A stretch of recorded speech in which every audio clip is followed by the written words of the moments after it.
So as of today, it has been officially over 1 week since Splatoon Raiders came out, and I must say, it is a must play, like peak PvE Splatoon. If you enjoyed Splatoon 1 to 3's Hero Mode, Octo Expansion, and the Side Order DLC, you must get Splatoon Raiders, okay?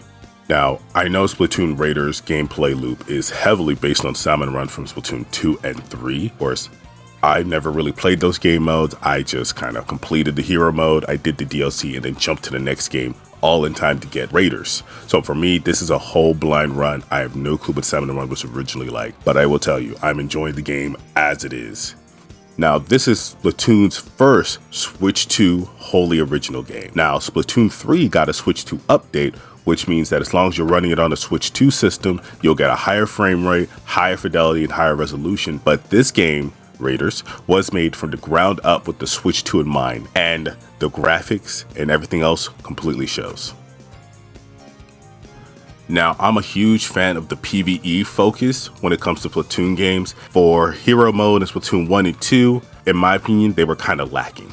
For instance, once you finish the game, you roll credits, and if you don't really plan on farming up power eggs or salmon tokens to upgrade your weapons, there wasn't that much of an incentive to keep going back. That kind of changed with Octo Expansion, where they had different game modes, different objectives, you know, it was like a big mini game collection, which was really fun, except for those 8-ball missions. That sucked, and I'm glad they didn't bring that back. And speaking of not bringing back 8 balls, Side Order, which gave us like a roguelike mission-based objective, kind of like an evolution of the Octo Expansion. You pick one of the many 30 weapon presets, you go up a large tower, build up 30 floors to fight the big bad boss at the end, and then you do it all over again, just a little bit stronger this time. And I love that. I wanted more of that. And with Splatoon Raiders, I know we definitely got that and so much more.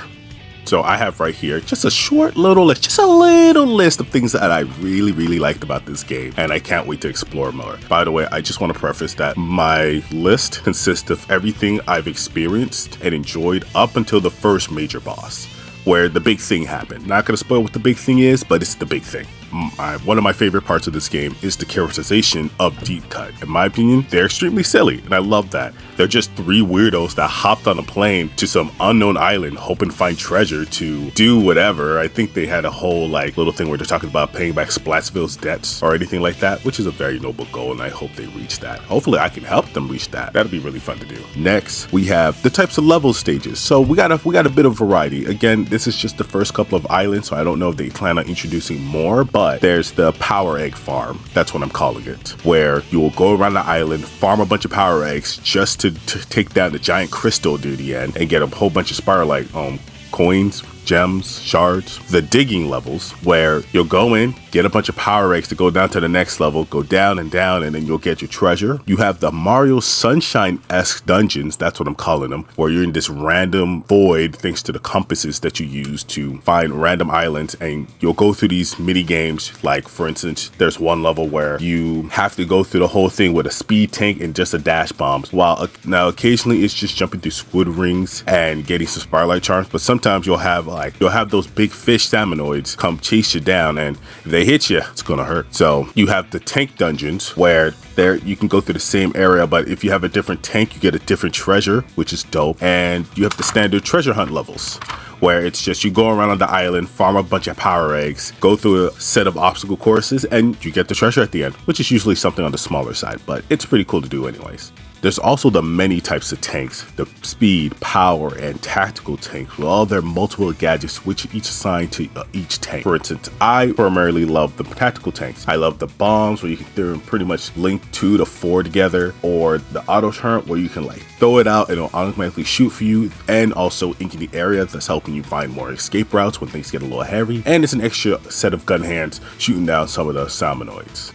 So far from my experience, there isn't a wrong way to play the game. You can pick whatever tank you want with whatever gadgets you want. As long as you're having a good time, that's all that matters, and I love that. And to accompany those fancy gadgets and tanks, you also have the multitudes of weapon types we have in this game. such as blasters, brellas, brush, chargers, dualies, rollers, sloshers, splatana, splatling, splattershot juniors, squelchers, and stingers. Now, that's all the weapons I discovered for now, but I'm hoping I can find more. Oh, and also, there's multiplayer. Now, I haven't exactly played any multiplayer with anybody yet. My plan is to start the game and complete the game by myself, but afterwards, I plan on going back to help people out, see what I can do. And there's always like extra rewards for those who help others, which is nice. I do appreciate that. So I'm going to be looking forward to that in the future. Now, there is just one tiny blemish on this almost perfect PvE game, and that's the fashion. It's extremely limiting, honestly. Now, from Splatoon's past, their big thing was mix and match clothes to get different skills and stuff, but I did just enjoy just wearing whatever I wanted. You know what I mean? If I wanted to wear some funky shorts with this long sleeve shirt or a jacket or with a helmet, you could, but in this game, you're only limited to the speed, power, and tank types of clothes, and they're all just different like overlays of each other, which is extremely disappointing. I would love to be able to mix match the power shirts with the tactical bottoms or anything like that. And they have like different outfits, but those are like amiibo exclusives, which is very disappointing. Now, you're not limited to what you can wear to like a tank or anything, but I'm just saying the selection is very limited. Also, the hairstyles too. There's not that many, and considering there's about 3 games worth of hairstyles they could have choose from, the fact that we only got about 4 to 8 is, again, very disappointing. Now, overall, I just started the game. I'm maybe less than 2 to 3 hours in. I just beat the first boss, and I know that I have many more things to discover. Hopefully there is more to discover, but you know, if this is just the general loop of what I'll be doing, I'm fine with that too. I'm excited to get more stronger weapons, new abilities, just customize my way to get through these dungeons, get more gems, and yeah, see what else this game has in store. So yeah, that's my initial impressions of Splatoon Raiders for the Switch 2. It's a very fun game. I'm really loving it. It feels like a nice evolution of the Splatoon PvE aspects of the game, right? And I'm not too sure how much more is there to discover about this game, but I sure hope that this game is going to keep me coming back for months, heck, maybe even years to come. But yeah, I plan on coming back with a full review when I finish the game. When I see the credits, I'll have a full review ready to go. And yeah, hopefully I catch you all then. Y'all take care now. Bye-bye.